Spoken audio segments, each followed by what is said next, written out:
Well, good morning, and thank you for joining the Quarter 4 review, public safety review and update. And so there's a number of things we've learned over the course of 2022, but there are some exciting things underway. I think most of you have had the opportunity to at least get a demonstration about the real-time crime center, the cloud-based portion of it, and we'll in the coming weeks be able to unveil the physical real-time crime center.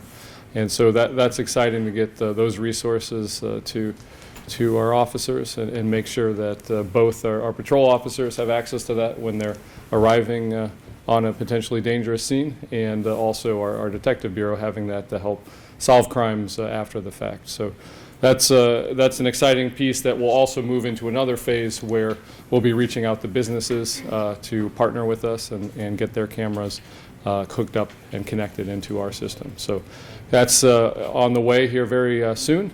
Also, we saw that we've talked about it for some time, including the last public safety update, that we will be fully staffed by the end of this year, and it's looking like probably summer of this year we'll be fully staffed. So we'll get into the details there in a moment. There was a time, I believe the last time we were close to being fully staffed was a moment in time in the summer of 2019, but we're hoping and looking to stay at these levels for an extended period of time and into the future. So we'll have more updates on that here quickly.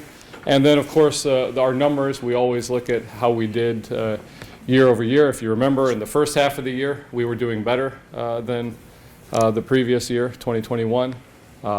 We had talked about what it meant when the state permitless carry law went into effect mid-year.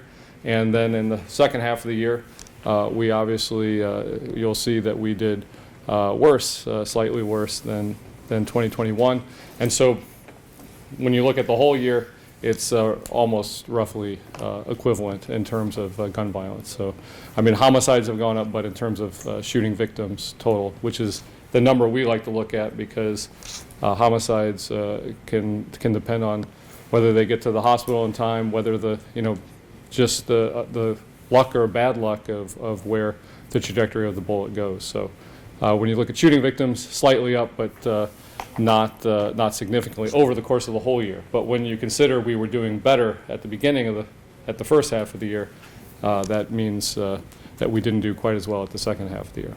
So with that, I'll turn it over to Chief Skibins over here to my right to talk about the Real-Time Crime Center and other updates. Yeah, we can just jump right into some of the announcements we have from Quarter 4. The next few slides, I'll try to give you a little bit more details on what's on the board behind me.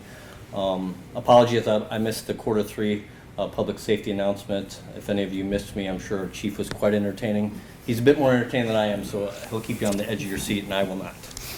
As I go through some of this data here, if we could save the questions for the end, that would be great. Real-Time Crime Center. So the mayor tasked us at his State of the City address last year, gave us a deadline for getting that up and running. A group of us went up to Detroit and determined this was the route we needed to go to improve upon what we're doing here in the city, providing public safety. And so that project kicked off late spring of 2022. Happy to say that we have the physical site up and running. We just had our video wall installed last week. We have 2 new crime analysts that we hired in November, then their training has began. The video wall also takes some training, so they were going through that last week and into this week. So we're excited about getting those of you in the room in there to see it in the upcoming weeks. We'll get something scheduled with you through Ashley, our PIO, so you'll be hearing from her soon. 3 important policies went before the Board of Public Safety, so big thank you to City Legal with helping us with those updates. In running the Real-Time Crime Center, they are important that we reviewed those and updated what was necessary. It had been some time since we had updated any of the 3 policies. And so the Board of Public Safety approved all of those, and we put those into our lexicon for officers to review and acknowledge. Moving into recruitment and hiring, this is a very important piece for us as we've been down in our numbers over the last 2 years, averaging between 215 and 220. We even went as low as 209 in the summertime of 2022. We're at closing that gap, as you can see at the bottom there. 243, as the mayor pointed out, was a one-time high in the last 10 years that we were at. That was 3.5 years ago during the summertime. So COVID other national incidents that occurred caused a large number of officers to retire or even resign early and seek different professions. So we've been working hard to build back, and that number is up to 231. 51 that you see at the top there, that also includes recruits. So there's a reason we only have 31 sworn in 2022 of the 51 hires. On the next slide, I think I'm going to get into, nope, sorry, I'm jumping ahead. Apologies. The 16 of those 51 are at our own police academy right now. Those individuals will graduate on February 24th, and they'll be sworn in March. So most of the 51 that we hired in 2022 will have all their training, be sworn in, and we'll start working on the streets with field training officers. Add 16 to 231, you all can do the math. Unless we have 10 to 12 individuals suddenly retire between February and March, we're going to be back at or over that 243 that we had in the summer of 2019. As part of our overall recruitment strategy, on the next slide, you see our police officer diversity. That is the priority in our recruitment. It's not just bringing several people to the hiring process, it's also becoming more diverse as a police department. We saw these numbers dip to 6 to 6.5% after that peak of 243 in 2019. So we've worked with the younger officers that are diverse in our department, got them out there to recruiting events, and it has paid off extensively for us, as you can see in the percentages. Each quarter we've jumped up. We have never gone backwards since we've focused on this for the last 2 years, and at this rate we'll likely in the next couple of years be at national averages, which is more in the 14% for African American, 12% for female, and 10% for Hispanics. So we're well on our way to getting back to where we should be. That is not our overall goal. It is to be better than other departments in the country, and we'll continue to work at that. And the next slide should be mental health calls for service. Just on a side note there with what Chief Skibins said. So yeah, those are great numbers when it comes to hiring and what we have on the department, what we project to have on the department before this year ends. That's the good news. The bad news with that is we have a certain amount of officers who are going to retire, and then we don't know what opportunities are going to rise for officers who have 20 or more years on. We have a significant amount of officers who are able to draw their pension immediately, so they can go anytime that they want to. Their only requirement is a 2-week notice. So doing the math, when you're talking 18 months, 19 months to get somebody new through, as compared to a 2-week notice of somebody who's been here for 30 plus years. So that kind of leaves our head scratching, and you can kind of see that there is a potential, yet again, caterpillar effect that could be involved with that. So mental health, we are going to, I don't know if I'm proud to announce, but we are going to add our mental health responses to our transparency hub. Now you see that we have all of our Part 1 crimes and every notable that you could possibly think of. We kicked that off quite some time ago. For the sake of transparency, we want our community and everybody else to know what we're doing and what we're dealing with. And I think it's just fair to add this, since this is yet again become a hot or hotter topic than it has in the past when it comes to mental or psychological stress or incidents, or at least related.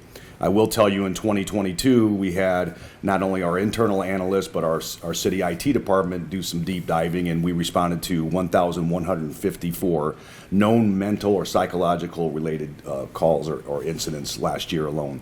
So we're going to kick that off starting with 2023 so we can get a real time. I don't know, we do have IT people in the room. I'm assuming that will be monthly as well, like we do the rest of our stats, to get those on and updated on our Transparency Hub. But I think it's just fair that everybody knows. Now, that's just known mental or psychological related incidents that we are summoned to. That does not account for people who may be breaking windows, for example, and then we go and think of it, well, it's criminal mischief and or trespass or even burglary. And then typically what we would do, because there are crimes that have been committed, is go up and detain that person and or arrest that person. From that point on, it's been up to us, meaning up to the police department, and trying to find ways to deal with whatever situation that may be. So we would say, let's go to Oak Lawn, Epworth, let's go to the hospital, or let's go to jail, or any combination of those. That lies on us, and it has since the 80s. And it's time for that to change. And we're going to do whatever we can, like we have been doing. We just would expect others to do their part as well. That's all I have on that one, unless you want to. Oh, it's still me? Still you? Oh. So data review, you can see up here. So there's good news and there's bad news. So the bad news is we've had more shooting victims than we did last year, as the mayor alluded to, and it's just a feeling, anecdotal feeling that I have. But how coincidental that once the gun permit law passed, we saw an increase. We didn't see it before, and now we're seeing it afterwards. Whether it is or it isn't is irrelevant. What is relevant is we unfortunately sadly had more shootings, victims, than we did the prior year. The good news is there were 170 less shooting incidents. So you all can figure it out. I know we've run this proverbial rodeo before, of why that is or how that is. I don't have an answer for it. I wish I did. I wish somebody did. But these are crimes typically of emotion, passion. It's not like I'm hungry and I need to kill somebody to get food. This is something that has drawn somebody to pull a trigger to never get that bullet back, never get a do-over. And it affects not just that one family, it's the family of when we catch the person who pulled that trigger, and it's an entire community that's devastated by something like these happening, 25 of them last year. And the gun violence breakdown, you can look at the chart that's up here. One notable that due to the work that we've been doing, and this is not just us, you're talking city legal, city IT, mayor's office, strategic focus unit, all of our analysts, our patrol officers, our detectives. So it's the gamut of all the entities involved. This is a whole city, all hands on deck thing. I know you've heard me say it. I know you've heard the mayor say it before. But I'm confident that this is what happens, although I wish it was much greater, but there's a 10% decrease in group member involved or gang member involved shooting, whatever makes someone happy to say. But we refer to it as a group member involved incidents. That has decreased by 10% from 21 to 2022. So that is a positive. I wish it was 100% and everything was zero, but we're not there. Someday I hope to see that we are. I think it's you. We'll now talk about the South Bend PD death investigation update. So as you know, starting October 15th of 2021, South Bend Police Department took over all suspicious death and homicide investigations that occur within the city limits of South Bend. So we'll talk about the numbers you see on the screen, which is in 2021, homicide investigations were 4 with 4 resolved. 1 suspicious death with that case being resolved as well. In 2022, there was a total of 26 homicide investigations. You'll note that 1 investigation did not take place in the city of South Bend. It was a Mishawaka officer-involved shooting. Of those, there are 19 resolved and 7 open. There was an additional 7 suspicious death investigations, with all 7 of those being resolved as well. So when you look at the totals there, you can see that since taking over October 15th of 2021, there's been a total of 30 homicide investigations, 23 resolved, 7 open, 8 suspicious death investigations, with all 8 of those being resolved, which is a total of 38 total death investigations with 30 total murder victims and a closure rate of 86%. So I think comparatively, I just want to chime in here. Going back, I just had them run some numbers for us. In 2020, there were 29 cases. 10 of them remained open, which is a 65.5% solve rate or resolve rate. In 2021, there were 16 cases. 9 of them were open, which is a 43.75% resolved rate. So if you want to compare 2020, 2021 to last year, go for it. And those 2021 numbers that you have are before we took over. Yep. And the national rate is about 50%? Right So, around 50 to 52. 50 to 52. So we're very proud of our violent crimes team for getting the rate up to around 80%, above 80%. You know, it depends. You know, there are still some of these open cases happened toward the end of last year, so it doesn't mean that they won't be resolved in the end. It just means right now we can't say that we've resolved them. So stay tuned on that. But we're very proud of our expanded violent crimes team. Yeah, honestly, on that note too, and the mayor kind of reminded me of something is, you know, a lot of people get the implication when we say resolved or solved or incident closure, that is not closure for families. That is not closure for community. And the implication would be that our detectives are flipping pieces of paper, typing their reports, and moving on to the next. That is not true. I've walked down here. I've seen the physical and psychological stress on these officers that they're contending with. They take these cases personally, every single one of them. You may not see it, but we have. And of course, we also want to follow it through, not just the Detective Bureau, but then how it moves through the criminal justice system. So, you know, whether there are charges filed or whether a jury is able to remove violent offenders off our streets. We'll move into some updates from Michiana Crime Stoppers, and it segues from the homicide investigations that are open with South Bend. The first thing I want to touch on is that Michiana Crime Stoppers will be releasing a new digital campaign for 3 of the 7 open cases from 2022, those homicide cases. Those will be starting in April, and it will run the months of April, May, and June. So stay tuned for more information on that. And then today marks the 1-year mark for our new pilot program, Victory Over Violence. In the last year, again, this program was implemented to address felony crimes specific to gun violence. And since February 1st of last year, there have been 8 payouts for these cases. So that's 8 total cases, and 11 firearms recovered due to these Crime Stoppers tips. That is all I have. Before we jump in the next category, I apologize. I blew right past one of the slides. I'd be remiss if I didn't go back to, if you could, Ashley, slide 6. Why don't you nudge me, Mayor? How did we get to the 51 that we hired in 2022 compared to that lower number in 2021? The innovative work by our training division. So they had a lot of help as well. Ashley Ochap is not part of the training division, but she helped extensively as well as innovation and technology with our hiring process. And so when individuals apply, we looked at that time that it took from start to finish in getting hired. And we had revamped it a few times over the years and had that down to about 12 weeks. And so that gap was really hurting us as officers were leaving at the rate that you saw with the 29 in 2022 and even more in 2021. So we narrowed that down to 6 to 8 weeks in our hiring process now. And 8 weeks is a long time. It's usually 6 weeks and sometimes less after our prospect day.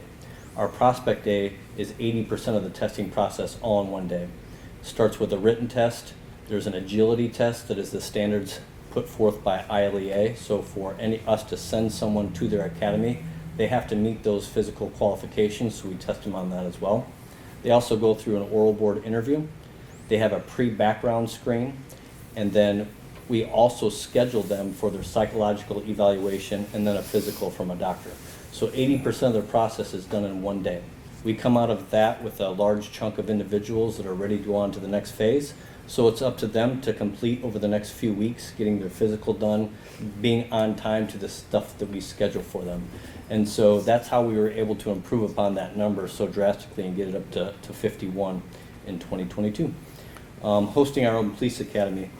That is something that we looked at with 16 people coming out of a September prospect day. We can only put 10 in the academy at a time. So ILEA was only going to allow 10 individuals to start in January. In September, we have 16 that we're ready to hire in October at some point. So we had to petition ILEA and ask them if we could host our own academy, similar to what we did during COVID when ILEA was shut down. We had to have 20 officers, so we opened that up to outside agencies in our area, St. Joe County PD, LaPorte County PD, Elkhart Police Department, and then we got a few more recruits into our academy so we could launch our own. ILEA has to take that before a state board and get all of that approved, and so we discussed with that board that we are 15 to 20% down in officers, and even though we're hiring as fast as they're leaving, we just can't build back up. We can't supply full staffing to our patrol shifts for call response. So it was because of those reasons they allowed us to host our own academy. And those officers will be graduating on February 24th and sworn in March. Sorry for skipping that slide. Well, and the 5 words that the mayor used, if you remember. You can make it happen. That's what he told us. And can is like will coming from the mayor, so it worked. Didn't know those words had such an impact on you, Chief. We're a little scared. All right, back to strategies and programs. So Flock LPR, you've seen this slide in quarter 1, 2, and 3, so I'm not going to go over too many details here. License plate readers, we have them in the city. We launched them in the summertime of 2021 as a trial process at first. We kept the metrics to see how this would help us and benefit us in becoming efficient with investigations after crimes had occurred. And so the next slide gives us some metrics on that. 64 total case assists in the last quarter of 2024. And what that looks like is anytime we use license plate readers to help us remove an individual as a suspect because they maybe weren't even in the area, maybe originally identified by a witness, a possible suspect, we can remove them from the investigation by use of flock cameras. We also, if we don't have a suspect, we can use this as lead information to help us develop one. And so if that criteria is met, that's when we put them into one of these categories, whatever case they helped out with. Previously, we were showing you all of our case assists from mid-2021 summer until currently, and now we're going to break it down for you quarterly. That is well over 200 now. As you can see, we're averaging almost 20 or slightly over 20 per month. So several cases, the benefit of efficiency in getting through that investigation and helping out our victims in the city of South Bend. ShotSpotter Connect, technology that I talked about pretty extensively in quarter 1 and quarter 2 public safety update. And so technology that is important to us that we use because our resources are down. So we really have to work hard to make sure our officers are spending time in the right areas. And so this technology goes off of crime trends, both historic and recent. And it's all crimes in the city. So it's not just our shootings, even though we do favor doing missions first that ShotSpotter creates that are relative to gun violence. It's also if we have several cars broken into in the downtown area. Officers will have mission boxes that they need to complete. And you can see on the next slide what that overall success looks like for us. So 87% mission completion. That doesn't mean the officers didn't spend time in some of those missions. They have to spend 45 minutes in a mission for completion, and that's per 8-hour shift. So each time a new shift comes on every 8 hours, new missions pop up, and that's why that number is so high, 6,600 and some for quarter 4 missions that were out there for officers to complete. As you can see, 87%, that's really high. If you don't know other cities that use ShotSpotter Connect, we're higher than average, so we know that we have buy-in from our officers and they're spending time where we need them.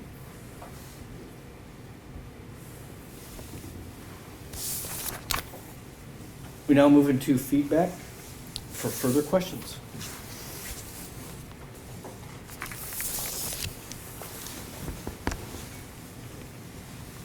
Ashley, did we skip anything that we were supposed to talk about? This would just be the opportunity if any of you in the media have any additional questions. Before we jump into that, we'll just highlight these in case we forget our events and engagement coming up.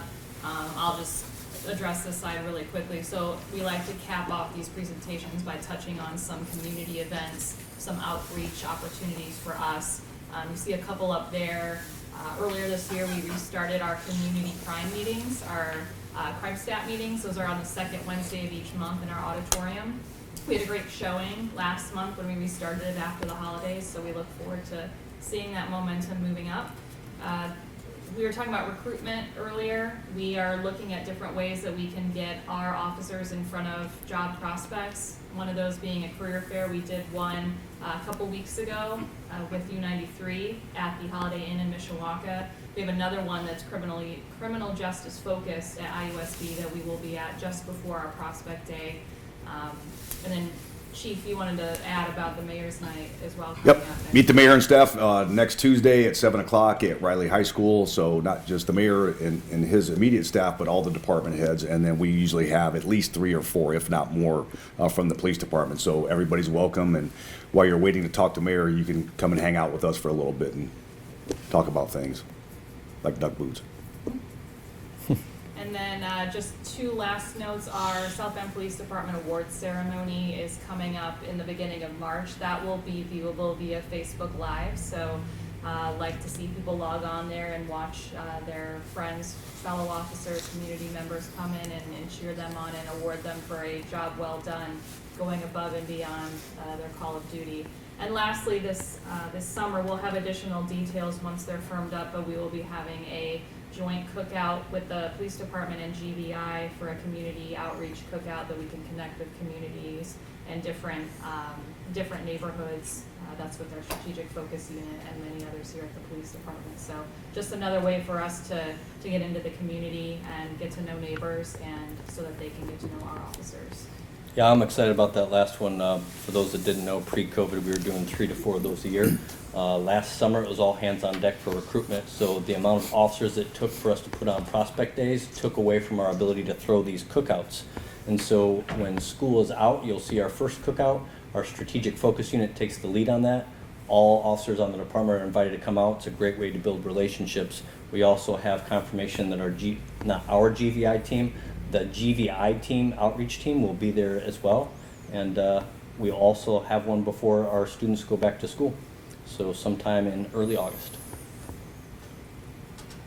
Chief Scott, is there something, thoughts, feelings about that tragedy in Memphis? Yeah, You want to share? well, I have 2. As a police chief, I wouldn't comment further on a internal investigation, criminal and civil. But obviously, the Memphis chief knows more than I or we do, which is my assumption why the officers were arrested. So that's my chief hat. My personal hat, I was sickened and disgusted, probably worse than anybody in this room. I think the one question that is glaring at me is why, and I'd like to see that answered.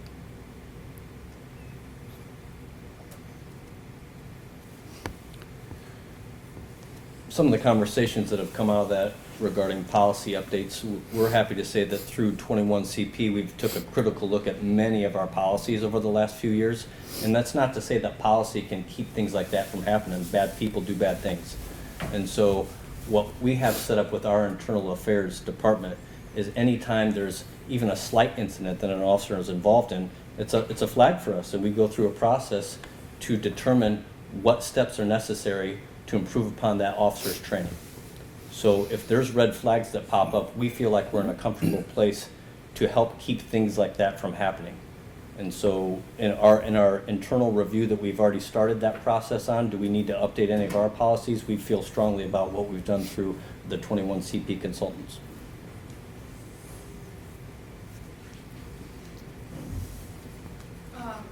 Any update to the recent string of robberies we've seen recently over the last few weeks you guys have warned about? Is that trend still continuing at all? There was an arrest made yesterday, so hopefully there will be some more details to come out on that either later today or tomorrow.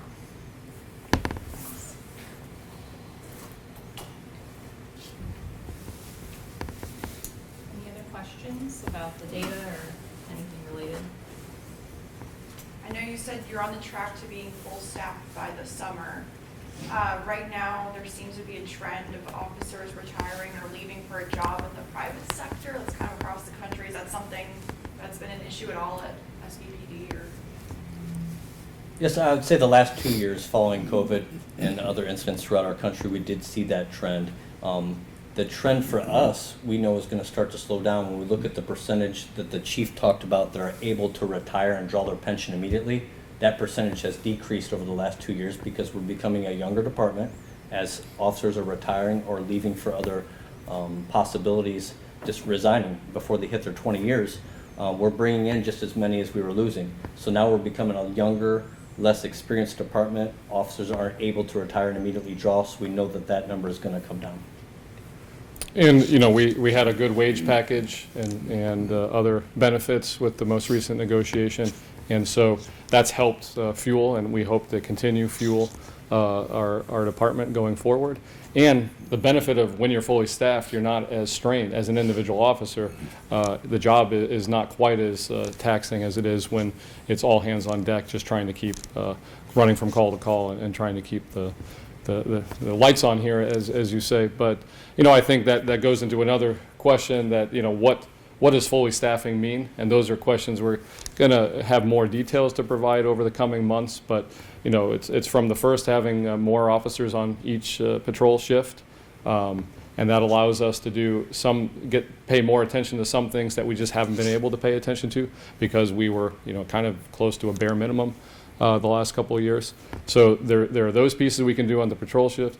There are some detectives, I believe, too, to help with the caseloads. So, you know, maybe not as much on the higher, you know, the violent crimes, because we, of course, focus on those. But some of the other crimes we'll be able to put more attention to.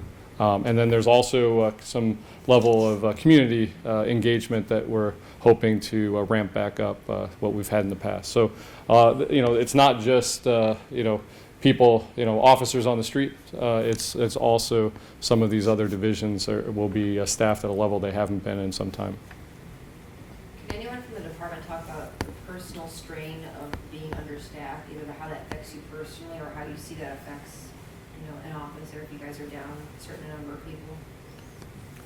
I can just tell you from the patrol perspective that you're constantly asking for recall or overtime, and then sometime, luckily we hadn't hit, because we had volunteers, we hadn't hit like critical where we're doing mandatory overtime. We only had to do that a few times. That's from patrol. I'll let Kayla talk about, because she and the rest of the detectives live it every day about being short-staffed. Maybe not so much short-staffed, but there's like no opportune time to have a shooting or to have a homicide. You know, it's not like the greatest time for us, so to speak. And that is what I was talking about when they take it personally. And it doesn't affect just them. It affects those around them. Detectives affect patrol. More importantly, when they are doing these cases, any case for that matter, what are they taking home with them? And I'm not talking about this literal, I'm talking about what baggage are they taking home with them, trying to contend with whether it's a SIDS case or, you know, a gruesome homicide. They are taking that home to their family. So if Kayla wants to expound on that workload, she and Captain Biggs are probably the two most apt to do that. No, I think, Chief, you said it pretty well. It's cases, they don't stop once we walk out those doors. So it's you go home and you think you're home, and it's the phone calls for updates. It's patrol continuing to do the things that we need patrol to do to further the investigations, find people, make the traffic stops, follow up on things that we push out to patrol. They continue to do those things while we're at home and the detectives are at home. And so it's those constant phone calls. You know, it's great communication, but it tends to mean that you're never really off work. So it becomes tiresome. And as they mentioned, it's more detectives, meaning that we can kind of spread that caseload out a little bit more and alleviate some of that stressor when they walk out the doors. So being, I guess, close to fully staffed, if not fully staffed, allows you to have more detectives to help you? I would hope so. Of course Yes. it is, yes. Yes. Like I said, not just patrol, Yeah. there's resources for all different teams, And strategic community focus engagement, yep. strategic focus, detective bureau, all the above. That's the good news in 2023. Yeah, Yeah, the division that I oversee is not just hiring and recruitment, it's also retention. And so we know that we had detectives leave before their 20 years in the last 2 years. Is that based on the caseload that they were receiving? Because we had to downsize our detective bureau. Operations comes first, patrol, officers responding to calls. So we had to downsize throughout our entire department. Backfill will be taking place, as the mayor just said, over the next 6 months, and so we'll be at a comfortable level. staffing-wise across the board come summertime. Something I wanted to mention that the mayor reminded me of, and that's, I get these questions about, do we have fears of becoming a less experienced department with becoming younger? And so we have really ramped up our training for 2023 as well as 2022 because we've hired so many young officers. With the wage package, we saw our lateral applicants in the process double. And so we hired more laterals last year than we did in 2021. We've already hired a lateral in January, and we're hiring 2 more laterals in February. So we're off to 3 in just 2 months, where last year I think we hired 7 total laterals compared to 6 the previous year. And so the wage package is important for us because we're bringing in officers with experience from other departments. They require less training to get them out working on the streets. Yeah, and on Dan's note, so notably here, you know, I'm going to toot the horn because if not, somebody else is going to use it as a spittoon. So with the training that we have is far superior to others. The same thing with our technology that we have talked about. Nobody has this, and people see that. Plus, what is unseen is the availability for advancement, for movement in the police department. A lot of the agencies around here do not have those opportunities or aren't given those opportunities from my sites, but they are here. So I think a lot of people, when Dan said about the laterals, that's one of the things that some of the laterals have told me, that the advancement or movement opportunities are far greater than their prior departments. How soon can laterals be on the streets doing their thing? Their hiring process is 4 weeks or less. And so When you say hiring, does that mean like out, like from signing up to out on the streets? So, in a way. So let me backtrack. Okay. 4 weeks from the time they apply. And so obviously we have to do a background. There's state laws in place for the things that we have to do. We don't have to put them through a written test or an agility test, the standards of ILEA, because they've been to ILEA. So a much shorter time period. It's mostly the background investigation that goes into hiring them.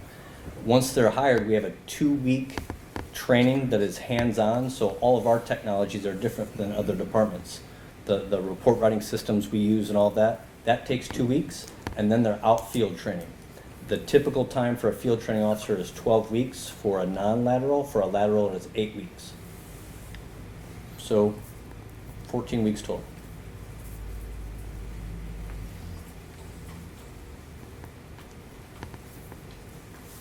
Any other questions before we wrap it up?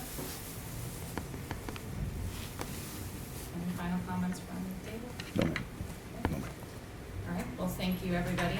We'll see you again next quarter. Before that, but we appreciate you coming,